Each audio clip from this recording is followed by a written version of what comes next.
Welcome to the open hearing for the closure of Bat Nest Road. Couple key notes here. Those who wish to speak have 3 minutes to speak. There will not be a decision made by the county commissioners today whether the road is closed or left open. This is investigation for us and some digestion so that we can make a good, what we hope is a good opinion for all parties concerned. Just to introduce people, Cameron Keaton is our county engineer. Mr. Nakisi is county commissioner. Cassie. Penny Doyle is our person who runs the ship as far as notes and all other. She's got a big job. In the back is Jason Booth, our county administrator. Just so you know, the outpour of emails, of course, I know somebody had to generate the template, but was over 260. So if you're going to voice the same template, we've heard that. we've heard your comments. So that being said, Jen, did you have anything to add?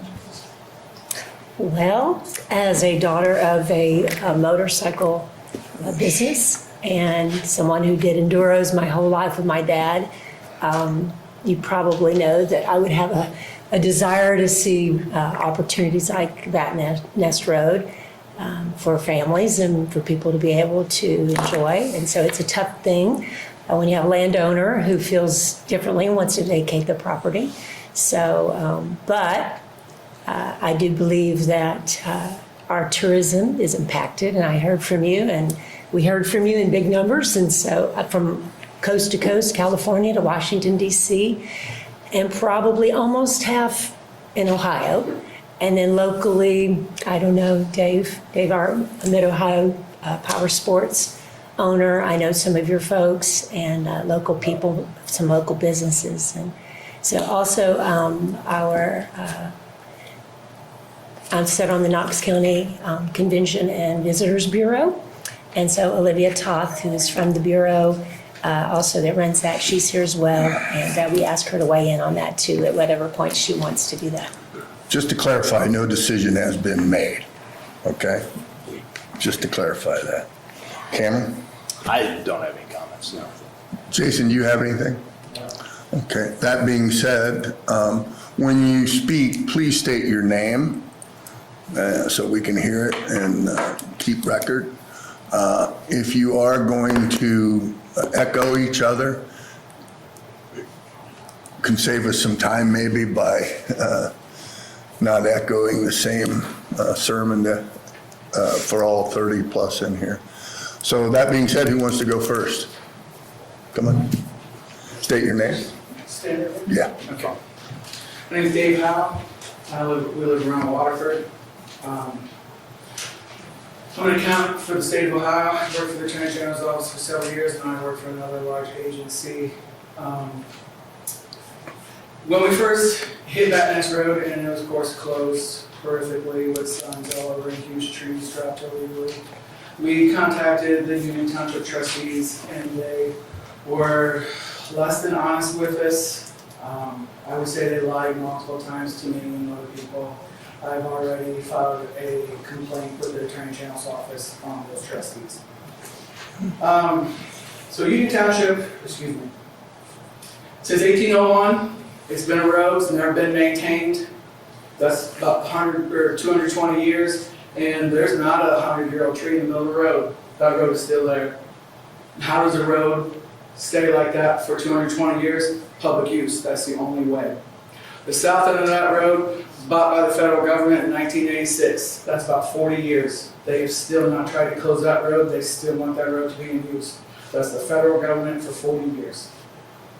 The reason I understand that this is wanting to be closed is because they're logging at the top, or logging their section, and that it would be convenient for the public to not be through there. They've been logging for months. It is open. There's been nothing to happen. There's an opportunity to petition the commissioners for a temporary closure and list Riley Chapel as a detour. They did not do that. They had the opportunity. They chose to vacate. That means there's an underlying reason that is not logging. I ran all this past my co-workers at the Attorney General's office. Per ORC 553.01, a landowner can petition for temporary close and list Riley Chapel as a detour. Per 553.23, list qualifications for road vacation as not improved by public funds and has not been used by the public for more than 22 years. It's an and, not an or. So it has been clearly, by fact, used by the public within 22 years. Use, defined in ORC 555.3, is defined as serves as an open way for general public access, not just private use. It means that. ORC 553.04, Section B, and .045, Section D. The county has to determine vacation will be for public convenience and welfare. It is not convenient for us to vacate it, and it's not for our welfare, as many people have will testify. ORC 553.25, to vacate a county road, the county must be satisfied that the proposal will not cause injury or disadvantage to the public. This will cause disadvantage to the public. ORC defines injury. In many ways, one exact example listed is removal of public access. That is a direct injury to the public. Time. Thank you. Thank you. Next.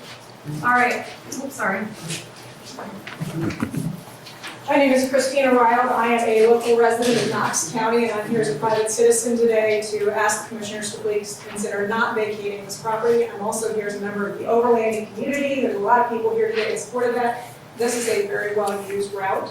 It's been there, as you just said, for many, many, many years, and there's no way a route in this area, in those woods, is going to stay open without that continued use. So just by looking at it and realizing how well-used that route is, we are talking about that standard for public convenience and welfare, and you're going to hear it from many other people, so I'm not going to spend a lot of time reiterating that, because I know you're going to hear it from everybody else in here. This gets used. I've driven it several times in the last couple of years myself. This is an awesome place where, if you look on the electronic maps for people who are looking for high clearance vehicle roads, this is one of the big ones in Ohio. We're not talking Benton County, that's the other big area, but this one, people come for hours to come just drive this section. They buy gas here, they go to the restaurants here, they go to Don Leo's and they get a sandwich here. They do all of those things. So closing this and vacating it for the convenience of a landowner who has suddenly decided, yeah, we don't really want this, that's got to be weighed against the fact that there are so many other opportunities and so much good that is coming out of this and bringing tourism into this community and building that community stronger. So, thank you. You're welcome. Thank you. Yes, ma'am. Stand up and state your name. My name is Laura McCartney, and I'm going to kind of speed read this because I did not realize it was a 3-minute, unless anybody wants to donate their 3 minutes. Good morning, Knox County officials, fellow citizens, outdoor enthusiasts. My name is Laura McCartney, and I'm here to present a point of view on behalf of the local adventure riding and equestrian communities. Adventure Riders Ohio is a group of about 10,000 members, the vast majority of which are within permanent residents of the state. We're a group that gather together throughout the year for day rides, weekends, and long camping. As an administrator and active rider myself, my goal is very similar to that of the backcountry Discovery Route folks and Brad at Lost at Last. We aim to boost local economy of small towns, as well as advocate for responsible and respectful recreation in the areas that we ride in. I personally live in Holmes County, about 10 minutes either direction from Knox and Coshocton counties. Spend countless hours and thousands of miles on these wonderful back roads between my bikes and my horses. I want to bring awareness to the county officials in all of these areas how much our little dirt roads are actually paved with gold. Having hearings like this that allow us to exercise these rights, no matter how nervous we are standing in front of all of you talking, I just want to say thank you to the officials for ensuring that our voices are heard and respectfully considered in matters such as this. Some folks may ask why Bats Nest Road even matters, and my response is pretty simple. It's not just a historical road from the 1800s, unused and forgotten. It is a place that is widely enjoyed by thousands each year, from off-road enthusiasts, Jeep clubs, adventure and dual sport motorcycles, plated street legal off-road machines like side-by-sides and four-wheelers, equestrians, hikers, and local families. In an effort to quantify the impacts of just one of these groups, myself and several others have put together a brief survey to showcase the economic impact that travelers have when they visit. There are printed sheets up there that I've handed to each of you, and there are a few extras if anybody's interested that you can go over, especially with this time limit. I'm not going to read through that. But the highlight I will is that through the 249 respondents, the average economic impact from these respondents based on fuel, meals, and lodging is approximately $256,000. And that's nothing to sneeze at. That is the Don Leo's, that is the gas, that is the local economy being stimulated. Even more than the obvious economic impact is what precedent closing this road would set. Giving the road over to a private interest removes it from the public forever, and this cannot be undone. As a landowner, it is my responsibility to know the land that I'm purchasing. If having a road through the land was a deal breaker, that should have been taken into consideration before purchases were made. Now, before anybody thinks that I'm... Time. Oh, no. Can I yield my time? Yes. Oh, thank you, okay. I am speed reading, so I'm here. Before anybody thinks that I'm heartless in all this, I have full respect for the landowners and not wanting people to trespass on my land. I wouldn't want someone making paths through my woods. There are easy ways and substantial ways to address this. Putting up clear paths and signs is where the borders of the public and private land is one start. Having been back the road and knowing that there are paths that do shoot off everywhere, it can be confusing. Adding ropes to help the public understand what is private and what is public could be essential. The survey respondents have come up and volunteered and said we will be happy to assist in that if that is necessary. My husband and I currently, several other dirt roads, frequently go and pick up trash because I know trash is a really big one. It bothers me so badly to see the trash. We take our time and we will fill up trash bags 3-4 times a year at this. Abbreviating everything. My last point is that we're not asking you to put money into this road to maintain it. We've used it for years just as it is. Most folks do not want it improved. They enjoy the challenge of uneven surfaces, a rut here and there, and perhaps that one puddle of mud that gets the better of them and gives them a bath mid-ride. I might be that person that got the bath.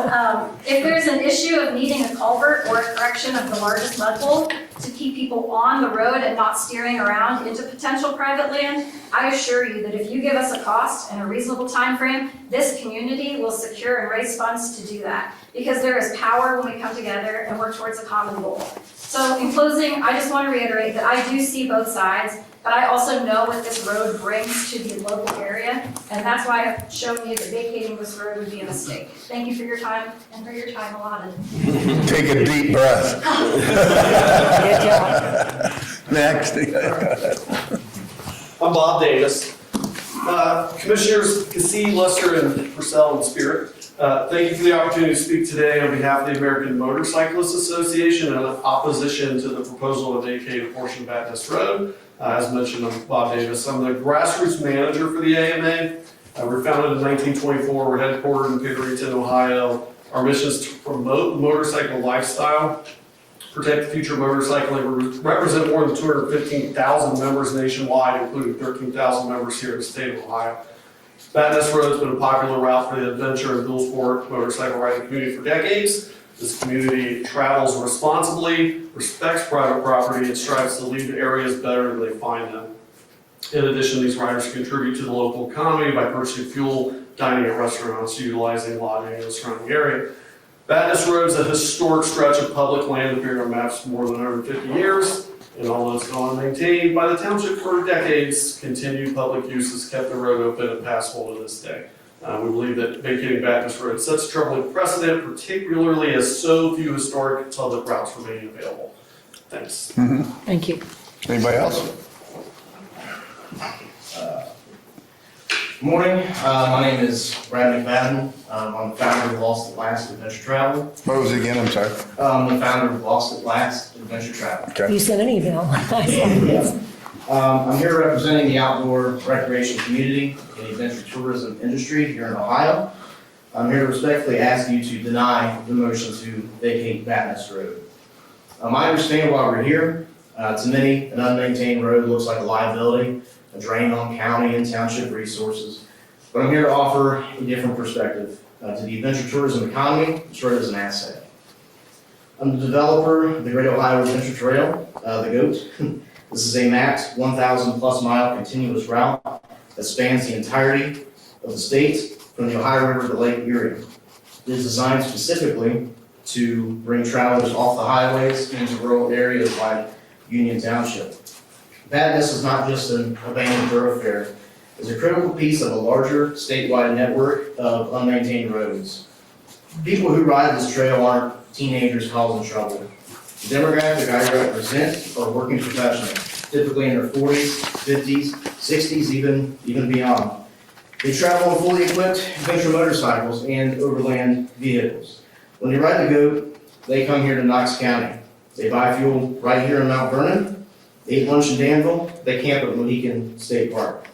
They spend money here because of roads like Bat Nest.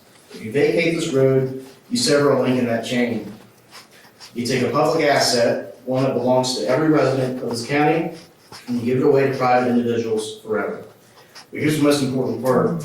We're not asking for an investment in the road. The adventure community prefers the road exactly the way it is, it's unmaintained or Class X status. This designation costs the township and the county $0 for maintenance, but preserves access for the public. I'm currently working with a national organization to develop an official, nationally recognized adventure route for Ohio. This project will bring national, perhaps international, attention to our state's rural areas. We need roads like Bat Nest to remain public so that Knox County can be a part of that future. Please don't close the door on this opportunity. You have zero cost option. Keep it unmaintained, keep it open, because public roads belong to the public and not private interests. Thank you for your time. Thank you. Welcome.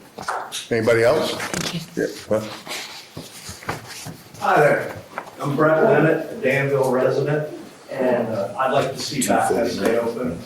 I've used Bat Nest my whole life for recreation, hunting, down through fishing, and I know that the trespassing, vandalism, and traffic is an issue, and it's a big problem, and I think it needs to be addressed by law enforcement somehow. If you pick a weekend, a big weekend, and go down there, some type of law enforcement, because you need to be a licensed, insured, street legal vehicle and no alcohol. And if a few people get fined, word of mouth travels really Yes. quick. I feel everyone's concerned, the donuts on Chestnut Ridge, the donuts down at 715, there again, that's law enforcement. I'd like to see Bat Nest stay open. Thank you. thank you. Somebody throw a hand up. Anybody? Go ahead. I'd like to thank each and every one for being here. I am the reason that you all are here. I have purchased a piece of property, so I've owned 60 acres next to the 80 acres for about 10 years. Purchased a piece of property in September, not really realizing I was purchasing something that was very important to half of North America. Do I appreciate you all's interest in the property? Yes. I'm not here to work against you. What I'm here to do as a landowner is to try to create a piece of property that is home to wildlife. I'm trying to promote timber growth, wildlife, and peaceful, happy recreation, okay? You all have enjoyed a recreation of driving through that piece of property. It's quiet, it's beautiful. So far, I as a landowner have not been able to drive my pickup to the property. That road is inaccessible for me as a landowner to get to my own land. With it being in an unmaintained status, whose responsibility is it to fix it up so that I can drive through my piece of property on a legal road to go to my piece of property? So if I spend money for culverts, fixing up, maintaining that road, do you have any suggestions? I spend $20,000 in fixing that road up so I can drive my truck on it, okay? I'm happy to do that, okay? Do you really want a suggestion? You ask. Sure. I believe you own thousands of acres in Knox County. Go to another property, don't buy property where there's a road already there. So basically what I'm trying to do is fix up the road where I can get to my property. And if I put the money in there, I don't really, am not looking to have the public come in and destroy it. And also limiting the trespassing and the trash and the vandalism that's been going on off the road right away. You guys have the legal right to travel that road all you want to. It is legal access at this point in time. But off that legal right-of-way, road right-of-way is considered trespassing and is actually wrong. Thank you. Could I ask you a question? Yes. Do you have any ambition to turn it into a business of any kind? Seeing here, I should have brought a hat or a bowl for road maintenance here. We could have fixed this road. You should have asked that. Thank you. Do you have an ambition of turning into a type of business? Not at this point in time, but I'm open for suggestions. Yes, sir. Here's the question. If you've got 140 acres, is there access to it any other I have road or one at the point of top? access off of Chestnut Ridge Road. Okay. So that's why, I didn't want it to be landlocked, but if there are access It is points. a separate 80-acre parcel. So to generate, if I close it in Knox County portion, it would not be considered landlocked. I would have access through Timber Township to my property line and through Butler Township to my property line, and you all can travel that all you want to till you hit, if we close it, to my property line. But there are other means of you getting to your property without Not with a closing it. pickup, as far as to that 80 acres. I've I have driven no my access. pickup up through there, Me I've too. driven my small four-wheel drive vehicle up I've through had that. unmodified pickups in there. But let's not turn this into a debate over There is salt. access other areas. I mean, we can go all day and argue, so let's You know go. what If there was access, is. no, nobody needs to be landlocked. Yeah, agreed. Anybody else? Yes, go ahead. I'm Dave Ewert, I'm in the Ohio Power Sports, and so I'm here representing my business as well as a rider myself. I've ridden back nest over the years, and it's a fun little road to ride on. Really, the business part of this is what I'd like to focus on. Everybody's talked about a lot of other things. In my business, more than half my business is either off-road or dual sport, something of that nature. About 10% of my business is dual sport and adventure bikes, and about half of it's four-wheelers. That's a lot of title income that results in income for the county, and it's also sales tax dollars that supports this county. That's an important part of what supports our community. So I think being respectful to the customer base, some of which is represented here, is important. The other piece, and I want to address kind of what you were talking about, it's a very established principle of appraisal value that road frontage is important. So road access to property is important. So when you take away road access through a property, you limit the value of the property. Now, that's a detriment to the property owner, but also to the county, because the appraisals depends on the value. The tax, real estate tax depends on that. So you are, in essence, potentially depreciating the property by removing road access. So I'd ask you to consider that factor as well. The trespassing thing has been addressed. That's not a singular property issue. That's a county-wide issue. I have that on my property. Yes. I have damage on my place. And I think we need law enforcement to engage in that. That's not a germane factor for this road closure action. So I'd ask you to keep the road open. Thank you. Anybody else? My name is Blake Welch. I'd just like to voice my support for keeping the road open. I've been going through there for years. It's always a tragedy when public access is taken away. I think if the community, the AED community here is consulted, then we could absolutely work with the landowner to come up with some sort of solution. Just want to reiterate the support from the Backcountry Discovery Route, Last Adventure, the American Motorcycle Association, local business owners, lots of enthusiasts internationally. I think there's widespread support for this, and just wanted to add my voice to that. Thank you. Thank you. Yeah. I'm Matt Kretschmar, I live in neighboring Lincoln County. I'd like to also voice my support for keeping that nice road open. I'm here to represent the gravel bicycle community, a different community. We're probably not quite as big or as well organized as the adventure motorcycle community. I am administrator for the Ohio Gravel Grinders organization. We have 8,000 different people registered. We have a library, curated library of about 250 different gravel bicycling routes, about a third of which traverse actually through Knox County. Knox County is incredibly important for us. It has a tremendous amount of aesthetic beauty. We've suffered some pretty big losses in the last couple of years with some significant road closures. Just south of Bladensburg, Mill Road was closed and limited to south from the important route. A little further south of that, Warren Road was cut with a bridge closure. We lost a significant part of what was unique about the gravel riding experience. More recently, the Hunter Road Bridge was also closed. I understand there's a significant cost liability with those projects which incur those, but every little piece that gets removed has a significant disproportionate effect on their experience and why people are drawn to Knox County to come and ride their bicycles in this community. This is part of the history and heritage of Knox County. It is an asset for people of Knox County. It belongs to Knox County. I would encourage you to consider keeping it in the public sphere. Thank you. Anybody else before we close up? Yeah. I'm Olivia Toth. I'm with the Knox County Convention and Visitors Bureau, and I'm just going to thank everyone for their participation in the outdoors in Knox County. That's what we're all about.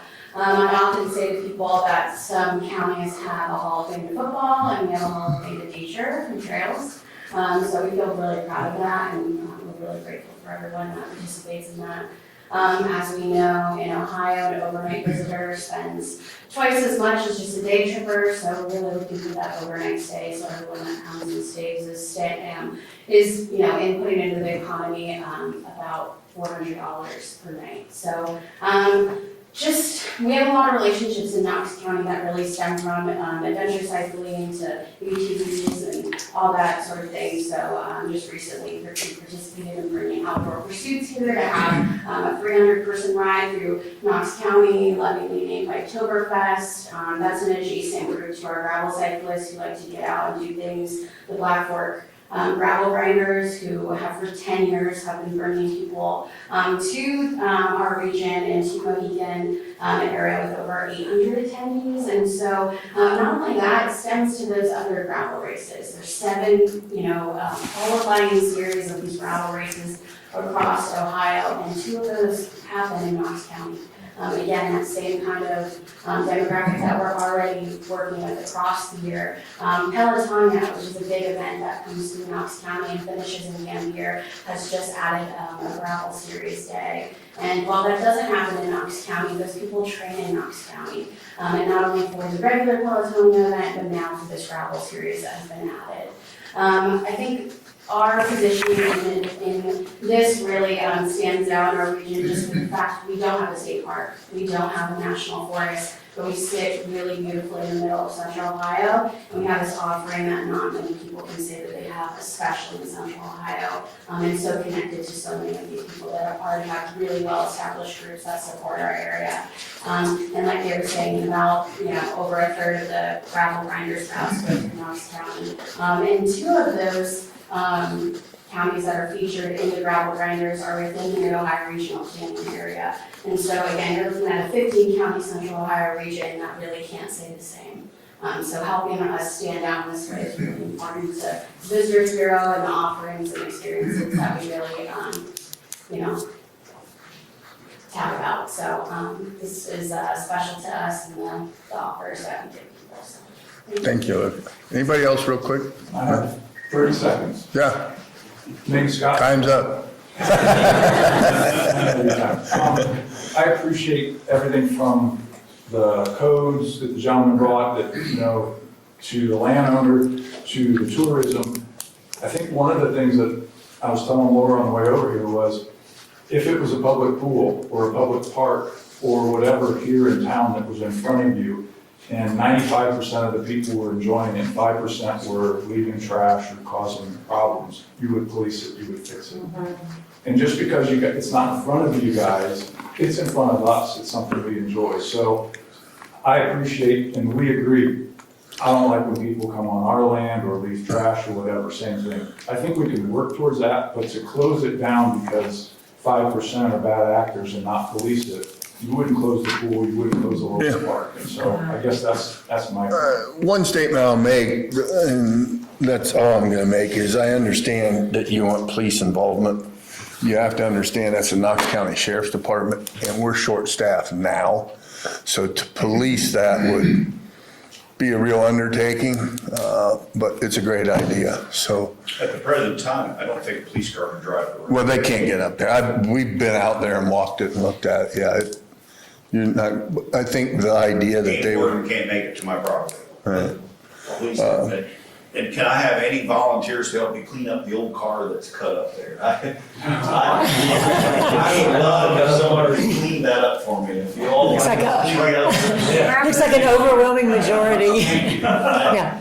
Cameron? I would love if somebody could clean that up for me. That would make the landscape. Spent hours cleaning up all the trees that you dropped right at the road. If we had more time, for sure. If it does stay open and you want a point of contact, get my number. Yeah, and I'm willing to, all you all that use the road, okay? Granted, you enjoy it and will see it probably more than I do. What I'm trying to do here in this situation is generate either a really good road, okay, and open it up where all of us can drive our pickups through it, and there's culverts and stone and you name it. We all use it, so a fire truck, an ambulance, everything. We open it totally back up, or we close it and, I mean, that's basically the double, it's either or, and is what, as a landowner would like to see. You have every right to use it. It's public access. Could I ask a question? Yes. Were you aware of the road and the condition and that motorcyclists used it when you purchased a property? So I was aware that it's a public access, okay? That it's a legal road like it is. I bought it in the condition it's in today. I bought it with that being aware. Okay. If people were willing to be more courteous and this group of people to help maintain some of the trash issues, would you be opposed then to keeping it open? I wouldn't be opposed to keep it open, but I would be opposed to keeping it in an unmaintained status. Got it. Makes sense. If it stays open, we need it to where it's a fully maintained road.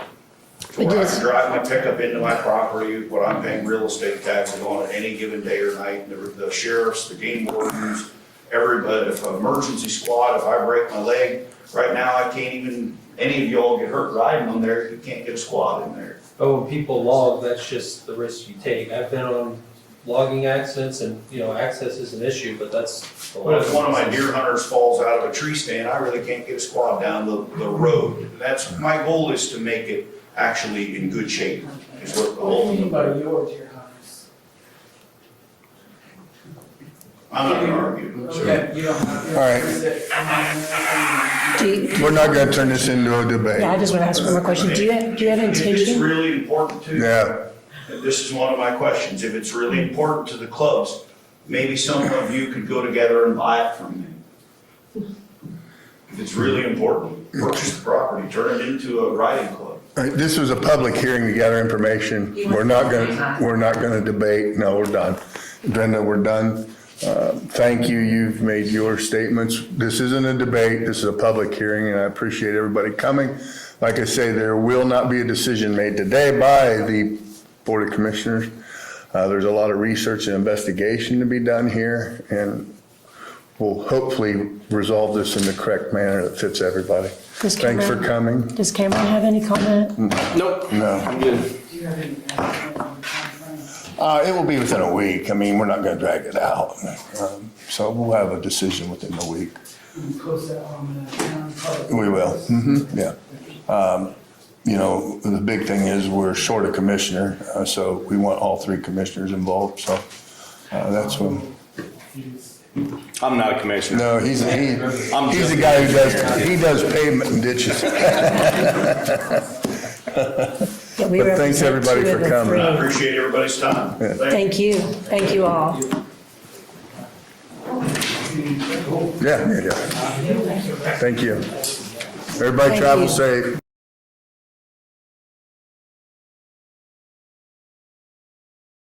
Welcome to the January 13th, 2026 Knox County Board of Commissioners meeting. We'll start with Jason. What do you got? So we're ready for Trevor to do our IT update. And so I guess this is Trevor's first update as the Welcome, Trevor. Thank you.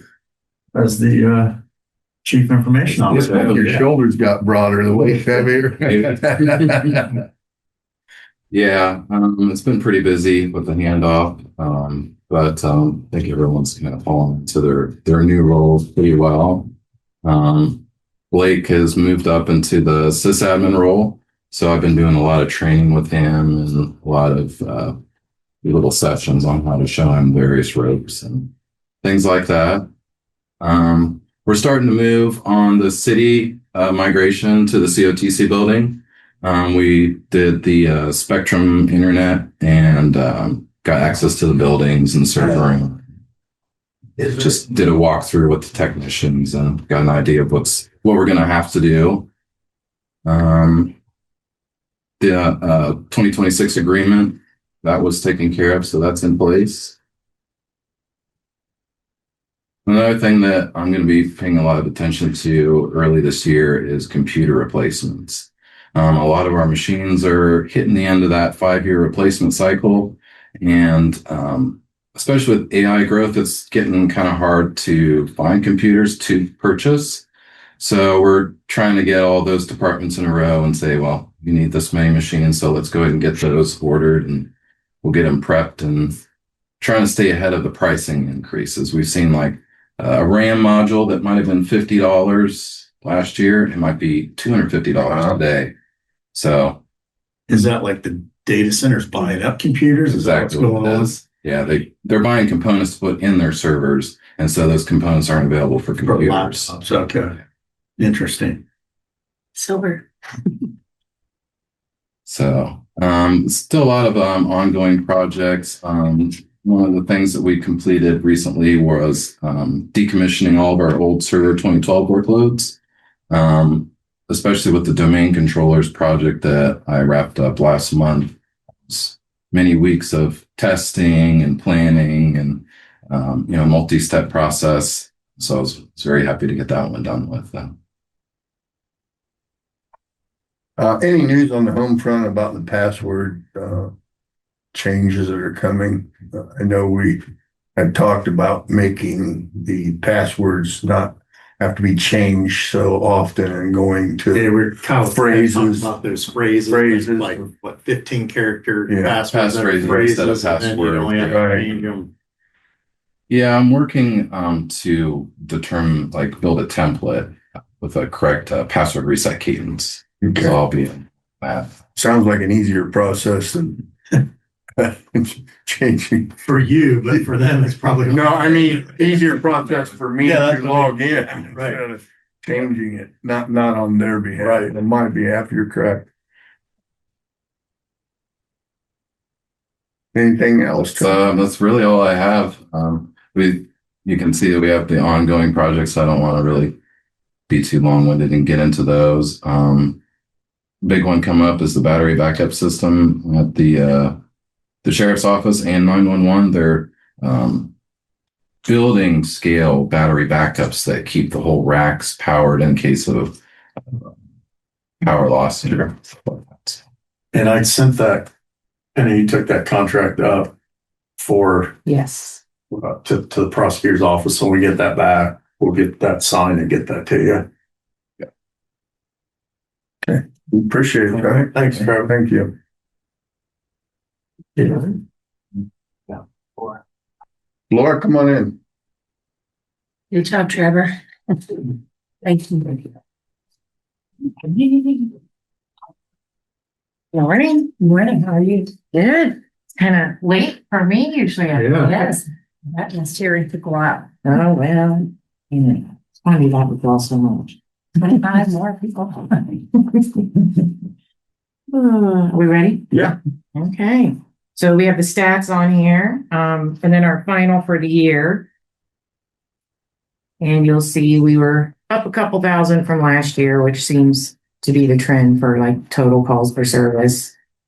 And some of our other calls and stuff. So our peak 911 day was Monday. For non-emergency calls, it was Tuesday. And the time for 911 calls was 8 p.m. and noon for non-emergency calls. So that was how we ended our year out. Then in these reports from the phone system. It has all that call volume by hour and by the day. But then it also includes, there it is. The calls by class of service. Now, this is only the 911 calls that it does, but I would imagine the non-emergency calls probably looks very similar to this. And as you can see, only 2.57% were landline. All the rest were either cellular or the voice over IP. So Per yesterday's events, what is it called? Squat? These phone calls, what's it called? SWAT team. SWAT. So like a squatting call. SWAT, okay, so. It's a call that would more than likely trigger a SWAT response. Okay, so do you get those? Do you try to sort through them, or how does that work? We pretty much felt yesterday's. It was real? No, that it was not. SWAT call? But we have to treat it as if it is. So every one of those you treat it as an actual, so there is no sorting out, just No, we still have to check you it go out. to the sheriff's Still have to check it city out. or whoever and say Yeah. you have We'll advise them that, here's what was said or why we feel that it was. A lot of times those calls, they're kind of computer generated. So when you ask a question, it takes longer to get a response from the person, which is not typical whatsoever, because you hear nothing and then all of a sudden you hear the answer. And sometimes the answers don't quite match up. So But regardless, you still have. regardless, we still. Somebody there. Yes. So, they went ahead and then we received the call in the center, but the school also then had received a call right after that. So, and they don't hear those things as often as we do. Right. To kind of know the clues, but, I thought they did a great job as far as their response and then going ahead and doing their reunification and, it's only an opportunity just to test it and see what works and what doesn't. And it sounds like it went really well in their According to the reunification. read, they had the process down pretty good. Mhm, they do. Evacuation and. They do. EMA's done a great job with that. So, Good. yeah. And then is there a follow through to trace that where that originated from and any nefarious activity? Unfortunately, a lot of times it's other countries and you could spoof, they could use my phone number if they wanted to. The number that they used was out of California. So we did trace that back, but so yeah. So no, not really. Unfortunately. It is unfortunate because it takes time and dollars and potentially puts other people at risk who really do have an issue. Correct. Yes. Yeah. And the responders at risk that are going, so. Sure. So, yes. Thank you, ma'am. Yeah, you're welcome. Appreciate it. Let's see, the only other thing I had is the state audit has been complete. When I typed this out, we had not received our response, but we did receive our response back, and I had emailed that to you and Jason, since you're over 911. And we passed and are compliant with all the state mandates, so we were happy. I went ahead and had Nicole do the audit this year with my guidance, just so she could get that experience with her and knows how to do it. And she already did the training part of it anyway. So, but she did the entire audit pretty much on her own, actually. So, and like I said, we passed. So we were happy about that. Congratulations. Again, yes, yeah. Nicole and I will be attending the local emergency planning committee exercise design meeting. I've been on this team, I think pretty much since I've been on the admin side. Nicole's been on it a couple of years now. And that's just where we get with EMA and other partners. We come up with the exercise that we're going to carry out for one of our meetings and hazmat and all of that good stuff. So we'll be doing that. And then she also will be, or wait, she's attending that one. Sorry. Her and I will be attending the meeting for the school reunification planning, which we've done several times. So, and that one will be good since we just had this happen because, we'll get to talk about how that went for them yesterday. So, but yeah, that's all we have going on down there right now. Thank you so much. Yes, thank Great you, job. thank you. Thank you. Appreciate it. Have a good day. Oh, and our shift bids are done and complete, so they've Good. already done their shift bids, Good. yes. Yeah. Thanks, Laura. Thanks. All right, we only have a couple items of business today. We need to approve a public notice for the Knox County Department of Job and Family Services, Ohio Municipal Jobs. This is for a contract substitute teacher position. Motion to approve? Second. All those in favor? Aye. And then we have to appoint Julia Suggs, Vice President of ADF, to the, as your Knox County designee, to the Morpsey Board. Brenda, you're on that board, and so is Sam, and we had an open seat that Jeff Gotke had. I think Sam and Jeff were both on there, and so we had a vacant seat, so we're appointing Julie now that she's the vice president. So if you will agree to that, you can appoint her, and we'll take care of that. Motion to approve. Second. All those in favor, say aye. Aye. Okay. And then we You know, if they attend that in person, I wouldn't mind going down with yeah, them to attend. you might check. Do you know, sometimes they'll borrow the Occasionally. car and go occasionally. I don't think Yeah. all the time. Yeah. Right, just in occasional, they're gonna go. Yeah. Yeah. And then, I've got some bills, transfers for you, and then the treasurer did submit just you don't have to approve it, but we'll put it into the record for, the month of December. The interest was $214,776.01. So we'll enter that into the minute. And then here are your pack of these. And then we finished up that hearing a little while ago. Cameron, will research that and then give us an opinion. And then give you his opinion on that. So that may be next week or even maybe the following week before you can we'll need to wait on that opinion before for you to. You're not talking about all the, but you can use that as. We want all the information. Exactly. So, we'll get that on the agenda as soon as we receive that and you have time to review it. So, other than that, I think that's it. Penny, I don't have anything else, do you? Everything. Okay. Well, motion to adjourn. Second. We stand adjourned.